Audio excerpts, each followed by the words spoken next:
representative of the Russian Federation. Thank you, Mr. President.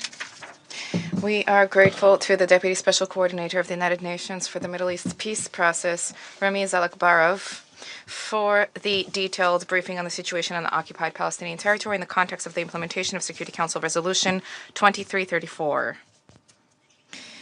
It is with deep regret that we are compelled, following the briefer, to observe the fact that the long-anticipated ceasefire in Gaza did not usher in alleviation of the plight of the residents of the West Bank, where, in addition to frequent military raids, the Israelis have launched a military operation in Tubas and Jenin.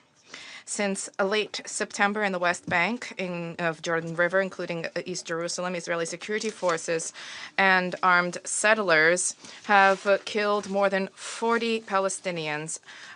More than 800 were wounded. And in October, the settlers carried out more than 260 attacks, which broke the record since 2006. These attacks became a part of a systematic campaign not just to intimidate local residents, but also to strip them of means of existence.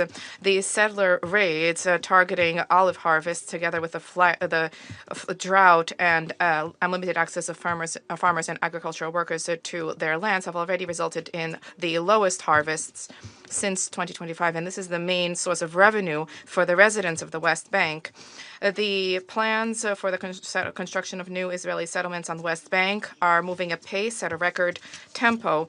In 2024, there were 26,170 housing units approved for erection, and in 2025, that number nearly doubled, reaching 47,390 units.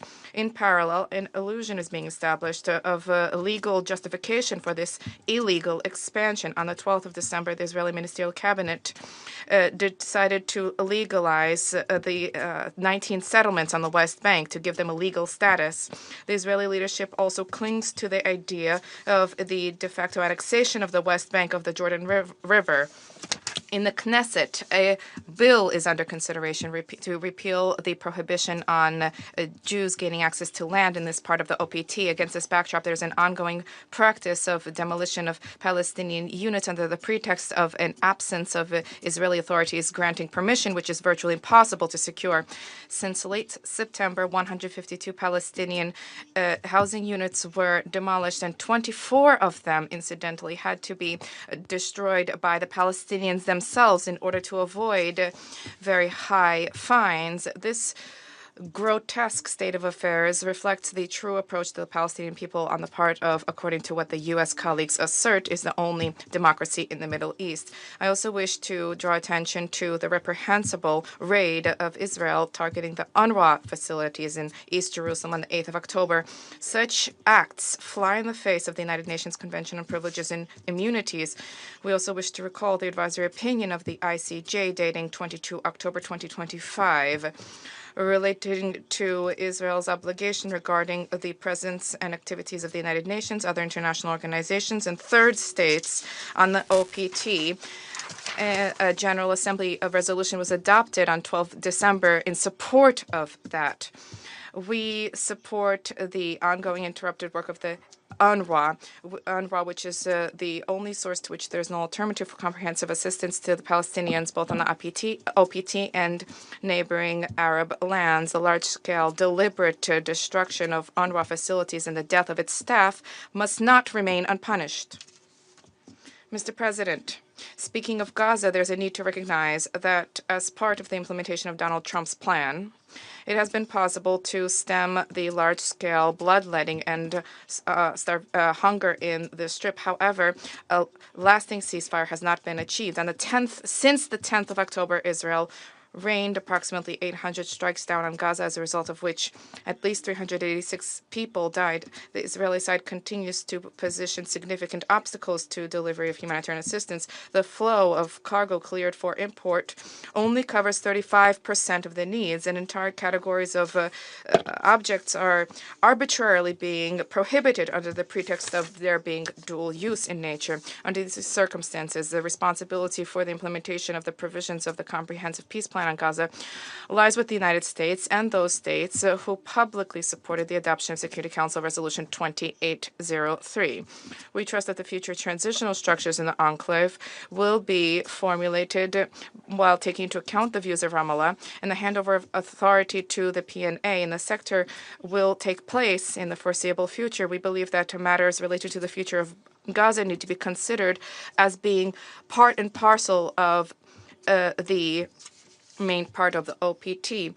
A key role in Donald Trump's plan is set out for the ISF. 1 month after the adoption of Security Council Resolution 2803, it remains unclear which states are willing to join this mission. And we do not think this is not a coincidence. It is one matter to deploy specialists for a peacekeeping operation who will deal with ceasefire monitoring, deconfliction, and facilitating the restoration of the Palestinian security forces. It is another matter to have units whose goal is to attempt through force to compel the Palestinian fighters to relinquish weapons.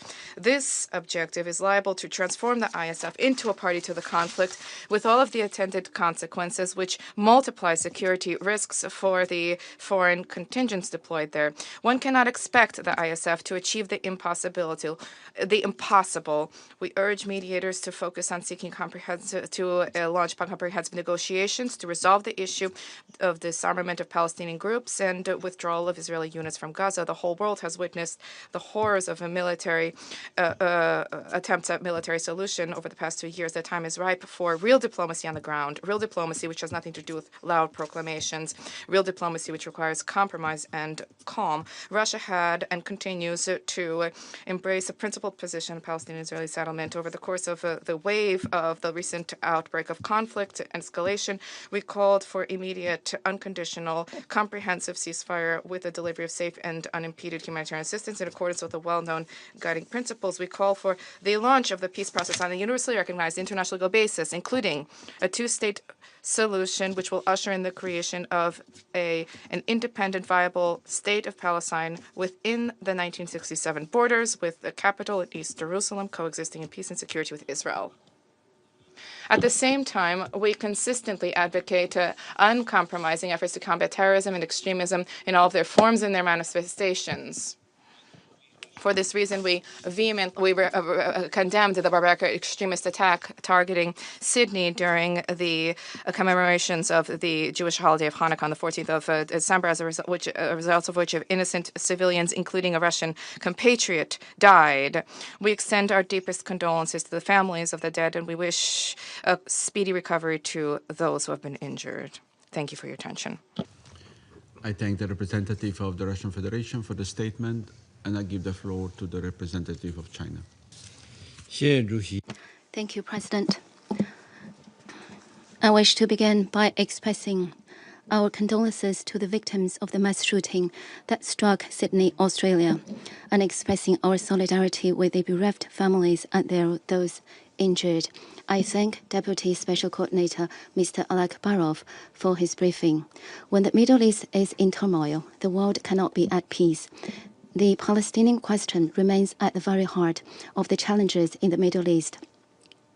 The latest outbreak of the Gaza conflict has brought unimaginable suffering to both Palestinian and Israeli civilians and triggered severe spillover effects across the Middle East. While the first phase ceasefire agreement in Gaza has been reached, the prospect of peace remains distant. The historical injustices endured by the Palestinian people persist. The Palestinian question should never be relegated to the margins. The international community must further build consensus and take more proactive actions to advance a political solution. First, violent conflict must not resume. A comprehensive and lasting ceasefire in Gaza must be secured. Over the past 2 months, frequent violations of the ceasefire agreement in Gaza have resulted in the death of over 300 civilians. Reaching a ceasefire agreement must entail the complete cessation of all hostilities, not merely a downgrade from intense conflict to a low-intensity attacks. Any reckless violation of the agreement could jeopardize and ultimately collapse the tenuous ceasefire. China calls on all parties, Israel in particular, to immediately fulfill their commitments under the ceasefire agreement, refrain from actions that could escalate tensions, and work toward achieving a genuine, comprehensive, and lasting ceasefire. Relevant mediating parties should take concrete steps to ensure the implementation of the ceasefire agreement. Second, the suffering of civilians must not continue. Urgent action is needed to improve the humanitarian situation in Gaza. Winter storms have brought torrential rains, inundating numerous temporary camps and placing hundreds of thousands of displaced people under severe threat. Israel's continued restrictions on access to essential supplies are impeding the efforts of UNRWA and other humanitarian agencies to deliver critical assistance. Last week, the UN General Assembly overwhelmingly adopted a resolution supporting the advisory opinion of the International Court of Justice, which clearly affirms Israel's obligations as the occupying power to ensure humanitarian supplies to Gaza and to cooperate with UNRWA and other relevant agencies. China urges Israel to earnestly fulfill its obligations under international law, open all border crossings, lift access restrictions on humanitarian supplies, and support the work of the UN and other aid agencies. Third, the situation in the West Bank must not be overlooked. Unilateral actions in violation of international law must cease immediately. The occupying power continues to advance settlement policies, demolish Palestinian homes, condone settler violence resulting in massive civilian casualties and displacement. Settlement activities violate international law and Council Resolution 2334, shrinking Palestinian living space and eroding the foundations of the two-state solution. We call on Israel to immediately cease all settlement activities, curb settler violence, and refrain from undermining the governance foundations of the Palestinian Authority. This includes the prompt return of withheld tax revenues and the removal of restrictions imposed on the Palestinian economy. Fourth, justice and fairness must prevail. The two-state solution must be implemented without delay. Implementing the two-state solution, establishing an independent state of Palestine, is the only viable path to resolving the Palestinian question. Any arrangements concerning Gaza's future must be guided by the principle of Palestinians governing Palestine. Any attempt to alter Gaza's territorial or demographic composition must be firmly rejected. 1 month has passed since the Security Council adopted Resolution 2803. The relevant country should act with a sense of responsibility toward the Palestinian people, the Security Council, and the international community by providing timely updates to the Council and ensuring the Council's close and sustained attention and effective engagement. The international community must redouble its efforts to advance the two-state solution, support the early establishment of an independent state of Palestine, and facilitate its full membership in the UN. President, China firmly supports the just cause of the Palestinian people in restoring their legitimate national rights. Recently, President Xi Jinping has on multiple occasions comprehensively articulated China's position and proposals for resolving the Palestinian question and announced that China will provide $100 million in assistance to Palestine to help alleviate the humanitarian crisis in Gaza and support its recovery and reconstruction. China will continue to work with the international community to promote a comprehensive and lasting ceasefire in Gaza, alleviate the humanitarian crisis, and make unremitting efforts towards a comprehensive, just, and lasting solution to the Palestinian question at an early date. Thank you, President. I thank the representative of China for the statement. I now give the floor to the representative of the United States. Thank you, Mr. President, and thank you, Deputy Special Coordinator Al-Akbarov. Before I begin, I want to pause to remember those killed and injured on Bondi Beach this weekend, celebrating Hanukkah.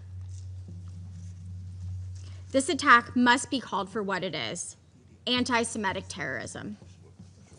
President Trump and the US government will continue to combat anti-Semitism wherever it occurs, including here at the United Nations. Last week, Ambassador Waltz traveled to Jordan and Israel, where he had the honor of spending time with the mother and father of Police Sergeant Ran Gavili, the last remaining hostage in Gaza. There, Ambassador Waltz learned of Ran's heroism. While off from work on medical leave, he saved dozens of lives before he was ultimately injured in a firefight and dragged to Gaza on the back of a motorbike. The world knows that Hamas and its affiliates knew the location of every hostage, and President Trump was clear. As part of the comprehensive plan to end the Gaza conflict, every hostage must come home. Ran's body must be returned to his parents and siblings now. We cannot move forward until he is home. Ambassador Waltz also had the opportunity to visit a warehouse run by the Jordan Hashemite Charity Organization, where aid procured with American taxpayer money sits in warehouses. Some of it is at risk of expiring. However, due to U.S. advocacy, humanitarian aid is transiting the Allenby crossing again, with World Food Program trucks passing through on December 10th. We will continue to work with our partners in Jordan and Israel to fully reopen the Jordan corridor for the more effective government-to-government route. This corridor is the most efficient and accountable route for providing much-needed aid to Gaza. The United States supports the need for clear security arrangements after a terrorist killed 2 Israelis on September 18th at the Allenby crossing. All parties must work to address these security issues so that the corridor can return to its prior level of operation. This council should also acknowledge that humanitarian aid has surged since the ceasefire began. The efforts of the United States and our partners are improving the humanitarian situation on the ground. Over 30,000 commercial and humanitarian trucks have entered Gaza, bringing food, shelter, and medicine, all thanks to the efforts of President Trump and the Civil Military Coordination Center, known as the CMCC. We continue to work with the UN and others so that supplies can reach those in need without diversion to terrorists or looters. With the USG and other donor support, the World Food Program is providing approximately 2 million hot meals daily within Gaza, and it is operating more than 200 bakeries. A successful vaccination campaign inoculated tens of thousands of children, protecting them from daily disease. Since October, the U.S. government obligated an additional $330 million to WFP and other NGOs to continue emergency food and shelter assistance. It also provides for field hospital support and to address water and sanitation needs. All of these improvements are the result of the hard work of the United States and our partners at the CMCC. We call on all in the Council today to contribute to our efforts with the CMCC and the International Stabilization Force. As Secretary Rubio stated, UNRWA is a subsidiary of Hamas. UNRWA operates under the absurd framework that treats Hamas like any other actor, and it rejects any reasonable standards for accountability or the vetting of its staff or partners. Colleagues, we have been clear. The United States opposes these quarterly briefings on UNSCR 2334, as they only distract from pressing threats to international peace and security. Resolution 2803, not 2334, charts the path towards a stable, safe, and prosperous Middle East. We are working with partners to stand up the International Stabilization Force and train fully vetted Palestinian police, not rehashing decades of failed policies. This council should recognize and end its outsized focus on an outdated resolution. The United States remains focused on keeping Israel secure and the Gaza and West Bank stable. President Trump has been perfectly clear that the United States expects the violence in the West Bank to end and that the United States will not allow the annexation of the West Bank. Perfunctory meetings like this one today are a distraction. The United States and its partners in the region will continue to focus on improving the situation on the ground, day in and day out. Thank you. I thank the representative of the United States for the statement, and I give the floor to the representative of Denmark. Thank you, Mr. President. And let me also thank Deputy Special Coordinator Alok Bara for his briefing. I would like from the outset to express Denmark's condemnation of the recent terrorist attacks in Sydney. We stand not only with Australia, but also with the entire Jewish community in rejecting all forms of terrorism and anti-Semitism. Mr. President, 9 years ago, this Council took a decisive step. In adopting Resolution 2334, the international community declared Israeli settlements a violation of international law and called for their immediate halt. It was an act of real solidarity in an effort to safeguard the two-state solution. Today, however, we face a situation of expanded settlements, intensified settler violence, and widespread displacement. Our failure to make real progress on this issue has long been deeply troubling. If we do not act decisively, it will soon be irreversible.